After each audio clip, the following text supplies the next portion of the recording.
Surami. Aksi penganiayaan ini terjadi di halaman rumah korban dengan kondisi pagar tinggi yang terkunci sehingga warga tidak bisa melakukan pertolongan dan hanya bisa melihat pelaku menganiaya ibunya dengan menggunakan senjata tajam. Polisi yang tiba di lokasi berhasil masuk dan langsung menangkap pelaku. Korban yang mengalami luka serius harus menjalani perawatan di rumah sakit. Dari penyelidikan, kejadian ini berawal ketika korban menegur anaknya untuk membersihkan rumah. Namun pelaku yang mengalami gangguan jiwa ini tidak terima dan menganiaya korban. Kalau yang terjadi itu penganiayaan dalam keluarga, di mana kejadiannya itu terjadi pada jam 17.20 WITA. Ini di lorong 148 nomor 63C. Ini yang menganiaya siapa, yang dianiaya siapa?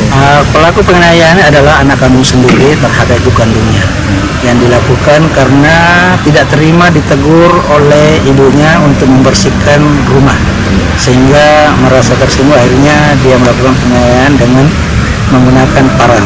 Jadi kondisi korban dan pelaku dibawa kemana? Kalau korban sekarang sudah ada kita bawa ke Rumah Sakit Angkatan Laut sebagai penanganan medis, dan untuk pelaku kami lakukan penangkapan dan kami serahkan ke Polrestabes Makassar untuk penanganan lebih lanjut.